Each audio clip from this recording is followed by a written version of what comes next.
আরব আমিরাতে অচিরেই বাংলাদেশিদের ভিজিট ভিসা চালু হবে। বিস্তারিত জানতে ভিডিওটি শেষ পর্যন্ত দেখুন। সংযুক্ত আরব আমিরাতে দীর্ঘদিন বন্ধ থাকা ভিজিট ভিসা আগামী জানুয়ারি-ফেব্রুয়ারির মাঝামাঝি উন্মুক্ত করা হবে বলে জানিয়েছেন বাংলাদেশে নিযুক্ত সংযুক্ত আরব আমিরাতের রাষ্ট্রদূত আবদুল্লাহ আলী আবদুল্লাহ খাসিফ আল হামুদি।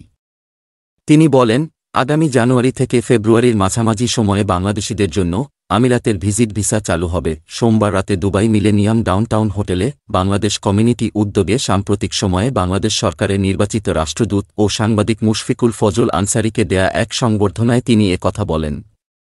প্রকৌশলী মোয়াজ্জেম হোসেনের সভাপতিত্বে মামুনুর রশিদ ও মো.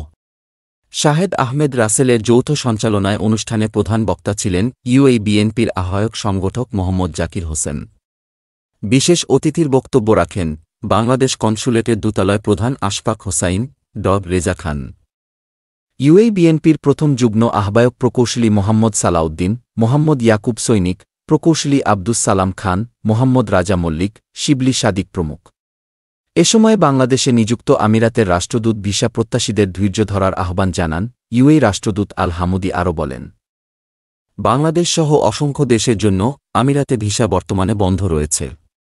কয়েক বছর পূর্বে যেখানে আমিরাতে বাংলাদেশির সংখ্যা মাত্র 7 থেকে 8 লাখের মধ্যে ছিল, সেখানে বর্তমানে বাংলাদেশির সংখ্যা 12 লাখ ছাড়িয়ে গেছে, যেটা অন্যান্য দেশের তুলনায় সর্বোচ্চ।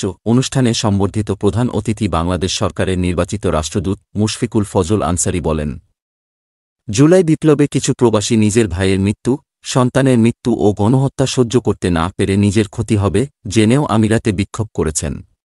তাদের আত্মত্যাগকে কিভাবে শ্রদ্ধা জানাব তা আমার জানা নেই।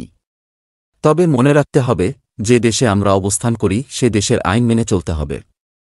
তিনি বলেন, তারা আজ কর্মসংস্থান হারিয়ে সংকটে রয়েছে। আশা করি তাদের সেই সংকট নিরসনে সরকার ব্যবস্থা গ্রহণ করবে। মুশফিকুল ফজল আনসারী আরও বলেন, ইউনূস এমন এক ব্যক্তি, পৃথিবীব্যাপী তার প্রতি মানুষের সম্মান ও শ্রদ্ধাবোধ আকাশচুম্বী। পৃথিবীর যে কোনো রাষ্ট্রপ্রধান তার অনুরোধ ফেলতে পারেন না। আমিরাতের রাষ্ট্রপ্রধানও তার অনুরোধ ফেলতে পারেননি। বাংলাদেশের মানুষ আমিরাতের রাষ্ট্রপ্রধানের প্রতি এজন্য আজীবন কৃতজ্ঞ থাকবে। আমিরাতের সঙ্গে অচিরেই ভিসা জটিলতা কেটে যাবে। এ দেশের সঙ্গে আমাদের যে সুদী বন্ধুত্ব রয়েছে তাতে কখনো চির ধরার সম্ভাবনা নেই।